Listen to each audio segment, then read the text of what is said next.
മുനമ്പത്തിന് മുമ്പിൽ മുട്ടുമടക്കിയിരിക്കുകയാണ് വഖഫ് ബോർഡ്. ഇപ്പൊ പറയുന്നത് മുനമ്പത്ത് ഞങ്ങൾക്ക് അവകാശമൊന്നും സ്ഥാപിച്ച് കിട്ടണ്ട.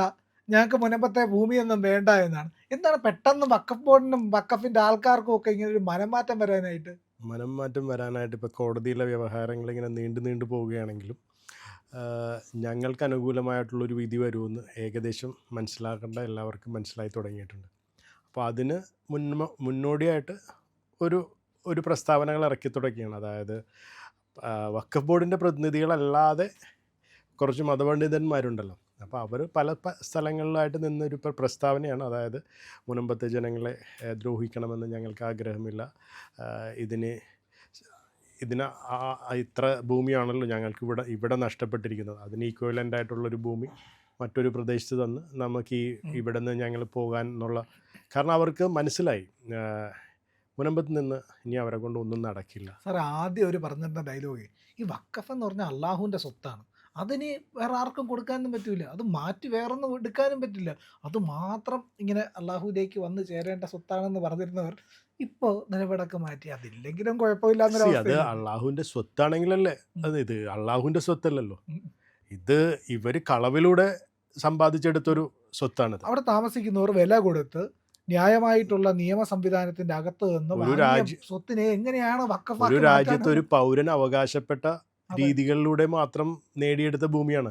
അല്ലാതെ അവിടെ ഒരു കയ്യേറ്റമോ അവിടെ ഒന്നും തന്നെ ഇല്ല. ഇത് ഞാൻ പറഞ്ഞില്ലേ, ഇപ്പോൾ അതിനുള്ള ഏറ്റവും വലിയൊരു തെളിവായിട്ട് ഇന്ന് നമ്മൾ കാണുന്നത്, ഇത് തീവ്രവാദത്തിന് വേണ്ടി മാത്രം ഒരു കൂട്ടം തീവ്രവാദികളുടെ ബുദ്ധിയിൽ ഉദിച്ചൊരു കാര്യമാണ്.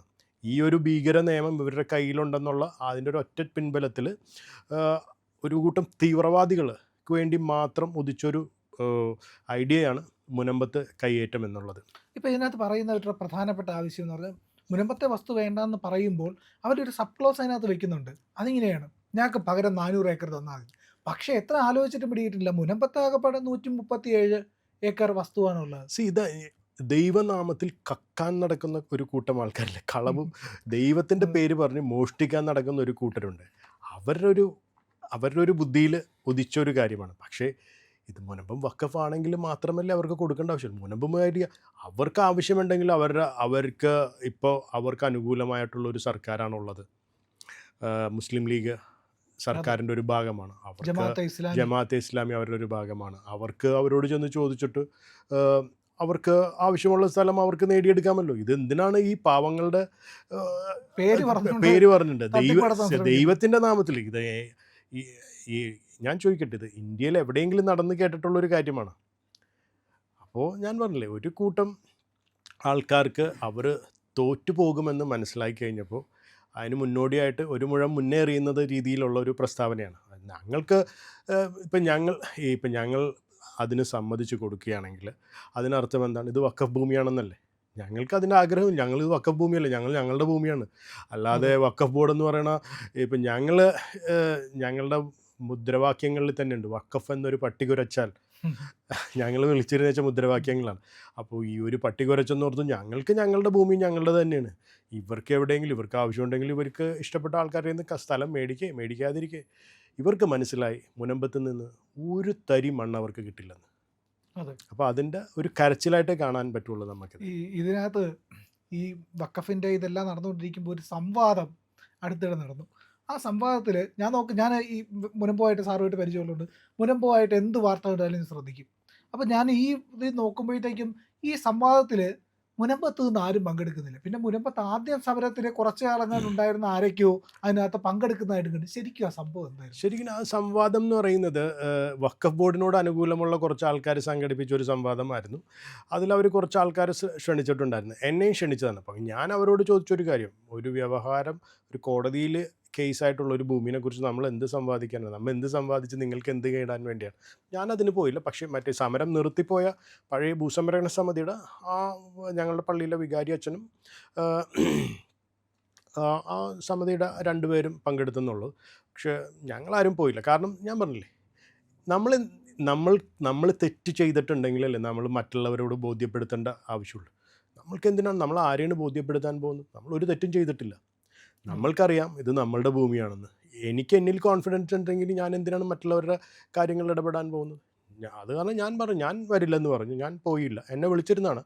പക്ഷെ ഞാൻ പോയില്ല. ശരിക്കും ഇത് ജമാഅത്തെ ഇസ്ലാമിക്കാരോ ഈ വഖഫ് ബോർഡിന്റെ ആൾക്കാരോ അത് ആരാണ് ശരിക്കും ഇത് നടത്തിയത്? ഇതിൽ എല്ലാവരും ഉണ്ട്.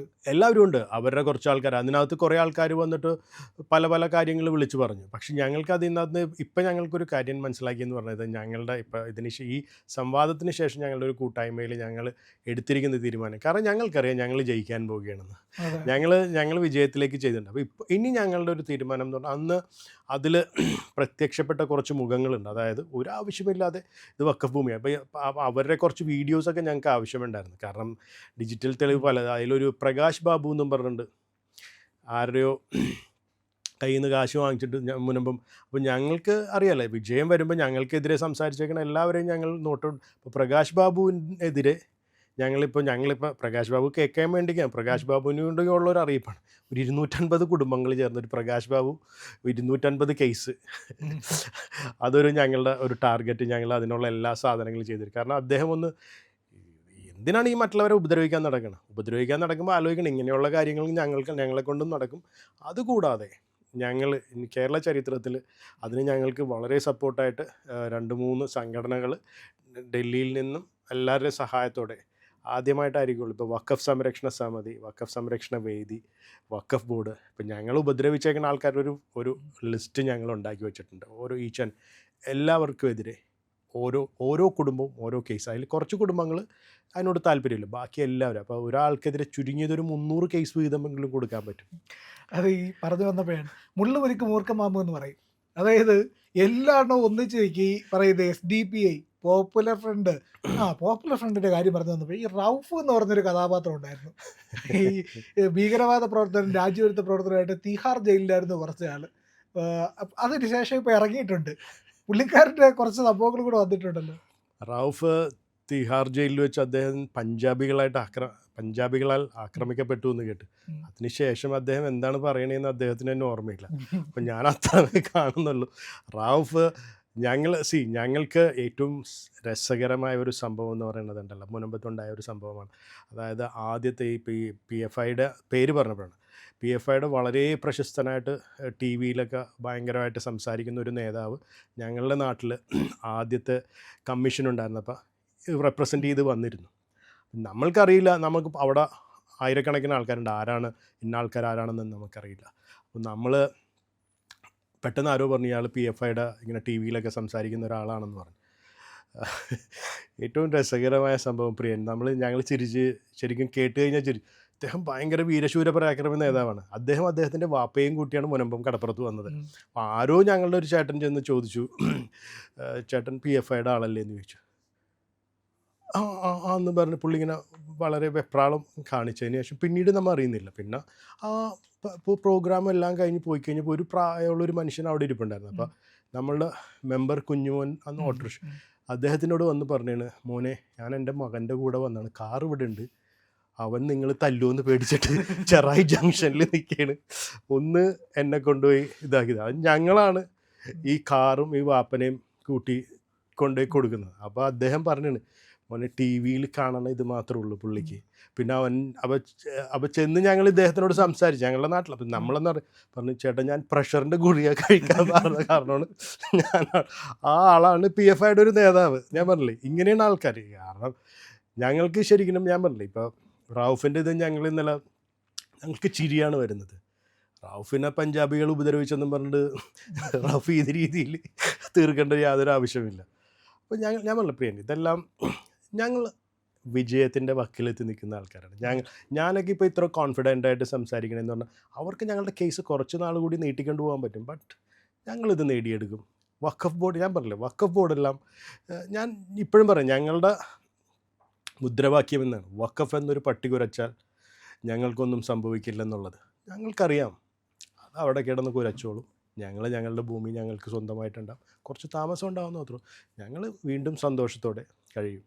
പ്രിയപ്പെട്ട പ്രേക്ഷകരെ, ഞങ്ങൾ ഇന്ത്യ ലൈവ് പതിപോലെ നമ്മൾ പറയുകയാണ്, മാധ്യമങ്ങളിൽ വരാത്ത, മറ്റു മാധ്യമങ്ങൾ പറയാത്ത വാർത്തകളാണ് നിങ്ങളുടെ മുന്നിലേക്ക് കൊണ്ടുവരുന്നത്. ഇത് പറയാൻ ഞങ്ങൾക്ക് പ്രേരണയും ശക്തിയും നിങ്ങളാണ്.